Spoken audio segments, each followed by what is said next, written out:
എന്താന്ന് വെച്ചെങ്കിൽ ഒളിച്ചോടി വന്ന് അങ്ങനെല്ലാം പറഞ്ഞിട്ടുണ്ട്. നമ്മൾ ഒളിച്ചോടിയൊന്നല്ല വന്നത്. നിക്കാഹ് കഴിഞ്ഞ് രജിസ്ട്രേഷൻ ഒക്കെ കഴിഞ്ഞു, എല്ലാം കഴിഞ്ഞിട്ടാണ് ഒരുമിച്ച് ജീവിക്കുന്നത്. അപ്പൊ ആരും ഒന്നും അറിയാണ്ട് ഓരോന്ന് പറയരുത്. മേനു ഒരു തെറ്റ് ചെയ്തിട്ടില്ല എന്ന് നമുക്കറിയാം, എന്നാലും മേനുവിനെ എല്ലാരും കുറ്റം പറയുന്നുണ്ട്. ഈ നിയമപ്രകാരം മേനു ഒന്നും ചെയ്തിട്ടില്ല എന്ന് വരെ തെളിഞ്ഞ്, എന്നിട്ട് എല്ലാരും മേനു ആണ് ചെയ്തതെന്ന് പറഞ്ഞിട്ട് നമ്മൾക്ക് എല്ലാവർക്കും അറിയുന്ന ഒരു വിഷയം തന്നെയാണ്. അതായത് 2 വർഷങ്ങൾക്ക് മുമ്പ് ദുബൈയിൽ നിന്ന് മരണപ്പെട്ട റിഫ. ആ റിഫയുടെ മരണവുമായി ബന്ധപ്പെട്ട് റിഫ മെഹനാസ് കേസ് ഇപ്പോഴും നടന്നുകൊണ്ടിരിക്കുന്നുണ്ട്. അതിന്റെ ഇടയിലാണ് 2 ദിവസങ്ങൾക്ക് മുമ്പ് മെഹനാസ് ഒരു വീഡിയോ അപ്ലോഡ് ചെയ്ത് എന്റെ കല്യാണം കഴിഞ്ഞു എന്ന് പറഞ്ഞിട്ട്. ആ മെഹനാസ് കല്യാണം കഴിഞ്ഞ കുട്ടി ഒരു വീഡിയോ അപ്ലോഡ് ചെയ്തപ്പോൾ അതിന്റെ ഇടയിൽ സൈബർ ആക്രമണം ഒരുപാട് വന്നിട്ടുണ്ട്, ഒരുപാട് കമന്റ്സ് വന്നിട്ടുണ്ട്. ഉറപ്പായിട്ട് വരും. ഈ മരണവുമായി ബന്ധപ്പെട്ടിട്ട് ഒരാൾ പോലും മെഹനാസിന്റെ കൂടെ അനുകൂലിക്കാനില്ല. കാരണം എന്താണെന്ന് എല്ലാവർക്കും അറിയാം. എന്തായാലും കേസിന്റെ പരമായിട്ട് അങ്ങനെ മുന്നോട്ട് പോട്ടെ. എന്തായാലും ഇപ്പൊ കല്യാണം കഴിച്ച കുട്ടി പറയുന്ന കാര്യങ്ങളൊന്ന് കേട്ടോക്കാം. ഞാനിപ്പോ വന്നിട്ടുള്ളതെന്ന് പറഞ്ഞെങ്കിൽ കുറെ കമന്റ്സ് നമ്മുടെ വീഡിയോസിൽ വന്നിട്ടുണ്ട്. ഓരോരുത്തരും ഒന്നും അറിയാണ്ട് കുറെ കമന്റ്സ് ഇട്ടിട്ടുണ്ട്. എന്താന്ന് വെച്ചെങ്കിൽ ഒളിച്ചോടി വന്ന് അങ്ങനെല്ലാം പറഞ്ഞിട്ടുണ്ട്. നമ്മൾ ഒളിച്ചോടിയൊന്നല്ല വന്നത്. നിക്കാഹ് കഴിഞ്ഞ് രജിസ്ട്രേഷൻ ഒക്കെ കഴിഞ്ഞു, എല്ലാം കഴിഞ്ഞിട്ടാണ് ഒരുമിച്ച് ജീവിക്കുന്നത്. അപ്പൊ ആരും ഒന്നും അറിയാണ്ട് ഓരോന്ന് പറയരുത്. നമ്മൾ അറിയണ പോലെ കുറെ പേര് കമന്റ് ഇട്ടിട്ടുണ്ട്. ഇവരങ്ങനെ വന്നതാണ്, ഇവർ ഒളിച്ചോടിയതാണ്, മാസ്ക് ഇടുന്നത് പേടിച്ചിട്ടാണ്. മാസ്ക് ഇടുന്നത് പേടിച്ചിട്ടൊന്നുമല്ല, മേനു പറഞ്ഞപ്പോ മാസ്ക് ഇടാൻ വേണ്ടിയിട്ട്, അതുകൊണ്ട് മാസ്ക് ഇട്ട് വീഡിയോ എടുത്തത്, അല്ലാണ്ട് പേടിയൊന്നുമില്ല. നമ്മളെന്തിനാ പേടിക്കണം, നമ്മുടെ ലൈഫല്ലേ. പിന്നെ പറയാനുള്ളത് എന്താന്ന് വെച്ചെങ്കിൽ, ഇപ്പം പെട്ടെന്ന് തന്നെ മേനോട് കൂടെ എന്നെ കാണുമ്പോൾ ഒരുപാട് ഫാൻസിനെ അക്സെപ്റ്റ് ചെയ്യാൻ പറ്റൂല. ശരിയാണ്, ഇത്ര നാളും അവരുടെ വീഡിയോസ് എല്ലാം കണ്ടിട്ട് അവരുടെ ഹാപ്പിനെസ് എല്ലാം കണ്ട് അതിന്റെ ഇടയിൽ പെട്ടെന്ന് എന്നെ കാണുമ്പോൾ ശരിയാ ആർക്കും അക്സെപ്റ്റ് ചെയ്യാൻ പറ്റില്ല. എല്ലാവർക്കും സങ്കട വിഷമമൊക്കെ ഉണ്ടാവും.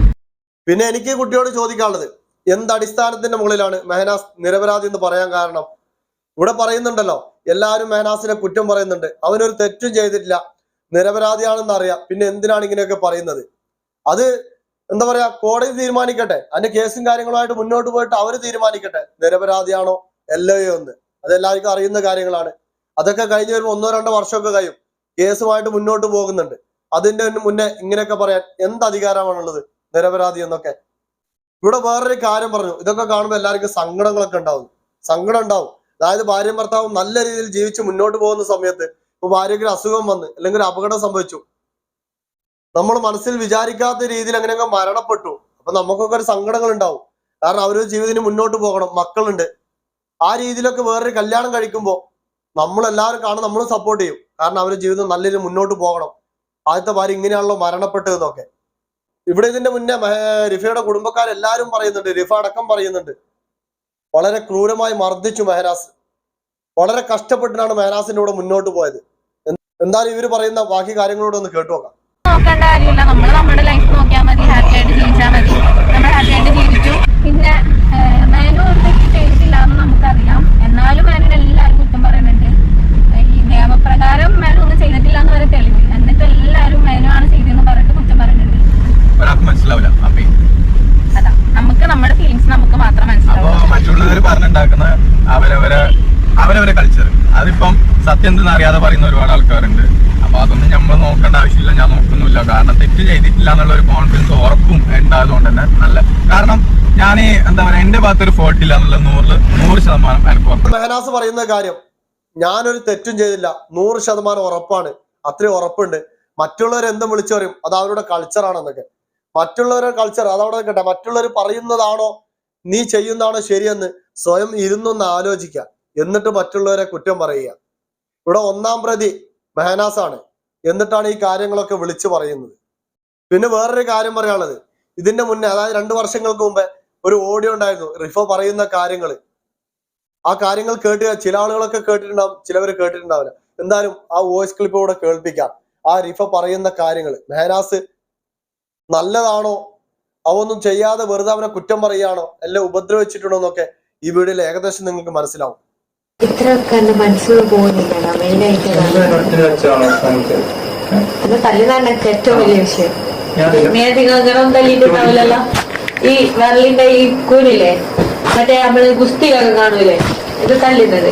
അതുമായി ഇവിടെ ഒന്ന് ഏടക്ക നമുക്ക് ട്രെയിനുള്ള കൂടുതല ഇവിടെ നടുവിന്. നമ്മളെ ശരീരം ഏടെ തളരുന്നു ആടെയാണ് മനസ്സിലൊരാളെ വെറുത്താല് അയാളെ അത് കൈപ്പിടിക്കാൻ പോലും നമുക്ക് ഇഷ്ടം ഉണ്ടാവില്ല. മനസ്സിലാക്കി. എന്റെ മേനൊന്നും ഇതിന്റെ അടുത്ത് ചങ്ങായിന്റെ വീട്ടിൽ പോയപ്പോ അവന്റെ മുമ്പിൽ വേണ്ടിയിട്ട് എന്നെ സ്നേഹിക്കാൻ വന്നു. ഞാൻ കുടിച്ചിട്ട് സത്യമായ ഇറിറ്റേഷൻ ആണ്. ഇതൊക്കെ അഭിനയിക്കാനാണോ? ഒരു കാലം വിചാരിച്ചിട്ട് ഞാൻ സൈക്കിള് പഠിച്ചോണ്ട് കഴിക്കണം. 20 വയസ്സായിട്ടുള്ള എനിക്കിപ്പോ ഇനിയിപ്പോ കാലകാലം മേനം ഇങ്ങനെ തന്നെ ആണെങ്കിൽ വെറുതെ എന്തിന് ഞാനിങ്ങനെ ആളെ മുമ്പ് ഞാന് മേനോട് ഷൗട്ട് ചെയ്യൂല. അത് നീ മനസ്സിലാക്കുക. ആൾക്കാരെ അറിയിച്ചിട്ട് മേനോട് പറയിക്കേണ്ട ആവശ്യമില്ല. മേനിപ്പോ ഇപ്പൊ ഈ ഒരു സംഭവം പറഞ്ഞിട്ട് അതാണ് മേനോന്റെ അടുത്ത് ഒരുപാട്